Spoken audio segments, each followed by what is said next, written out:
How do habits help? Now, when you're a virtual assistant, you want to have a routine where things don't feel like it's the same day every single day.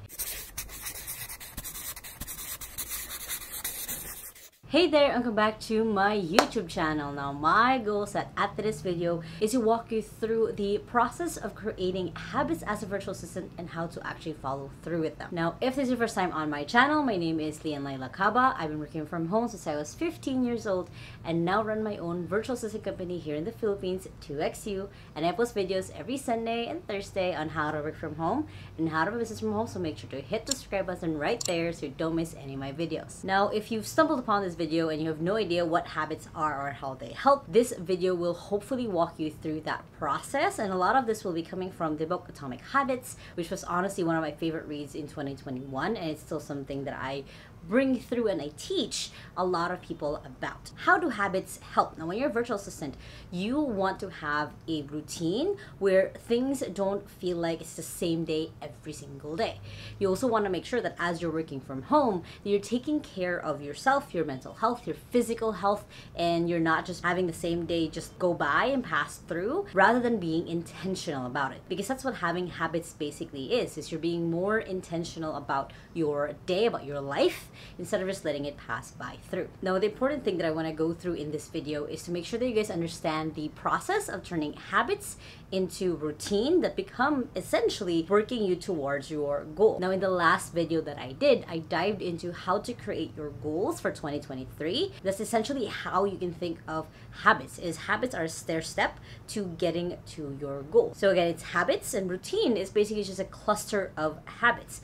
And whatever your routine is, builds your goals. That's kind of the thing that you can think of those three different levels. So I'm going to walk you through that process of habits to routine to your goals. Now, the main thing I really want you to keep in mind when it comes to building your habits is to make sure that you actually track them. And there's a lot of different ways that you can track your own goals.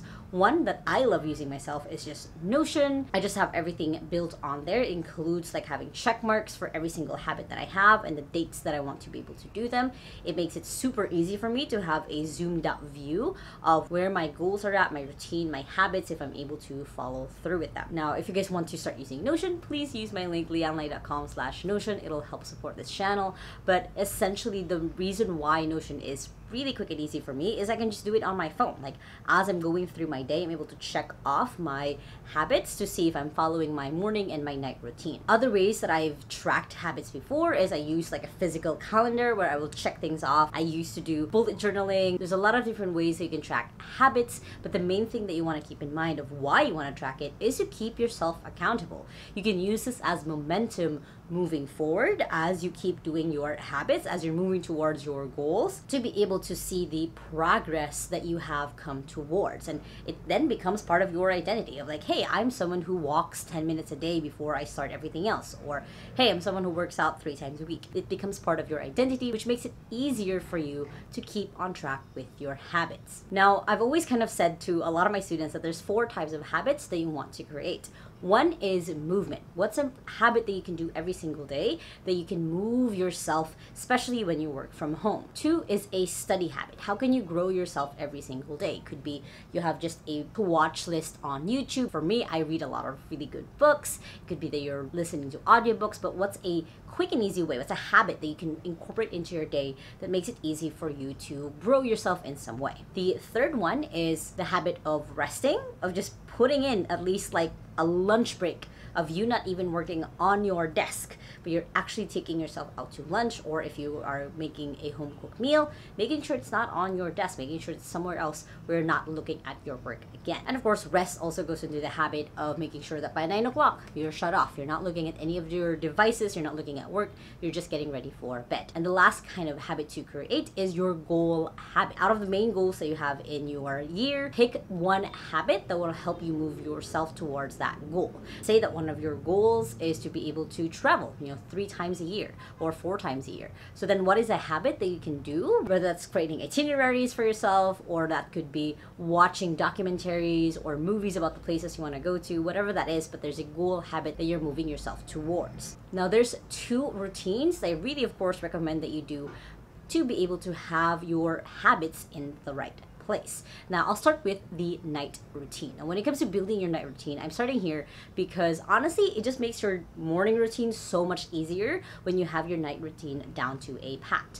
The first habit that you can create is to clear your head. Now, this is coming from the book Getting Things Done, where he talks about like just dumping basically anything that's in your head. You want to go to bed with a clear mind, that you're not thinking of a jillion things that you're supposed to be doing. So making sure that you capture any other tasks, any other ideas, and other things that you want to make sure will actually either get done or will be filed somewhere, just so they don't get stuck in your head. Next is to make sure that you clean emails or input. Making sure that's clean before you log off for the end of your day. The reason why you want to do this is it just makes it cleaner for you for the next day to be able to go through then your emails that time. You've already answered what you need to answer. You can leave things on unread if you can't really think of a good response just yet, but at least you've gone through any important or urgent things that might be in your inbox or in your other communications. Then you want to make sure that you prioritize your one main task for the next day.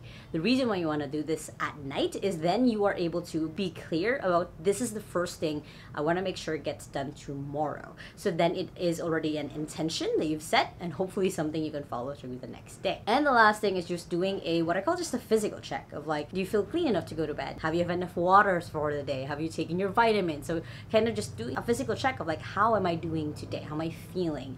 And this could even go on to you journaling, if that's something that you are doing, and something that I love to do myself, is just journal your day of like, what are the things that happened, what are things that you did really well, what are wins that you were able to have throughout that day. Then again, it's making sure that you set that set time of when you're going to be logging off and not looking at work anymore. Now, next is building your morning routine. And again, this will come from the momentum of your evening routine. First thing is I really recommend that you just to have a slow start. It doesn't make sense that you're going to rush through your day. So it could be that you are setting your alarm a little bit earlier, maybe 6 or 5:30 in the morning, or even 5 if you're brave enough. And just having that slow start. For me, it's really important that I get up at 5:30 so that I can just kind of stretch. I can kind of just appreciate where I am.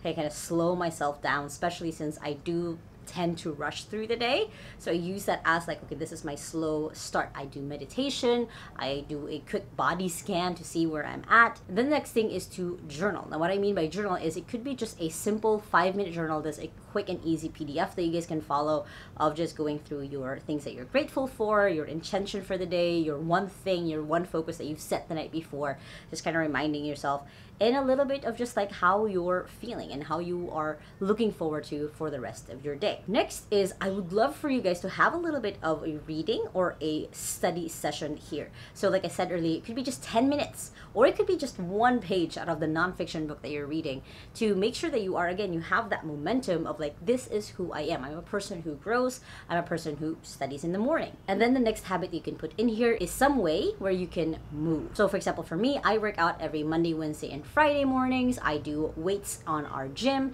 and that's basically a way for me to be able to move. On the days where it's Tuesday or Thursdays or Saturday or Sundays, I just have to keep in mind to go for a walk sometime in the day, and that usually counts as my workout. And then of course, when you finally sit down in front of your computer, make sure that you do the priority task first. Make sure that you are actually doing the thing that you've intended and you're not letting any other input get onto you. What I mean by not letting any other input is don't check your emails first thing when you work. Just get your priority task done, so then when you do get to emails and there's going to be tasks, there's going to be things that you're going to be taking action on from going through your emails, you've already at least done your priority task for the day. It's already done. You don't have to think about it. You can, follow up with the people if you need to, but you don't have to think about anything else. It's done. It's off of your to-do list. When it comes to planning your day, I do have a whole video of how to plan your day as a virtual assistant you guys can check out, but it's basically just the process of making sure that you get done what you need to get done throughout the days, making sure that you have those check-ins, making sure you have that rest,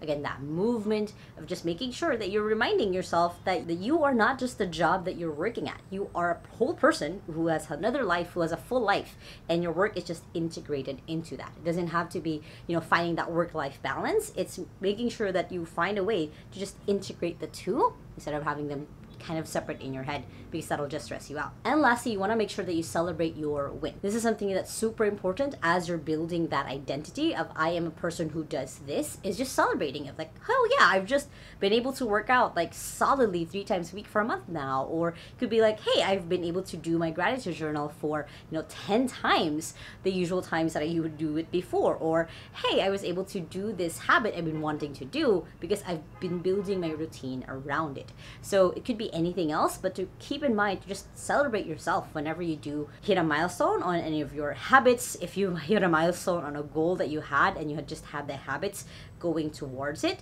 celebrate it no matter how small it could be. Now, if you guys like this video, make sure to hit the thumbs up button right there and comment below what habit are you committing for the next year. I would love to know. And if you still haven't yet, make sure to hit the subscribe button right there so you don't miss any of my videos every Sunday and Thursday on how to work from home and how to have a business from home. And make sure to check out those 2 playlists right here and the latest video right here. I hope you guys have an awesome day. And remember that small steps matters. And I'll see you in the next video. Bye!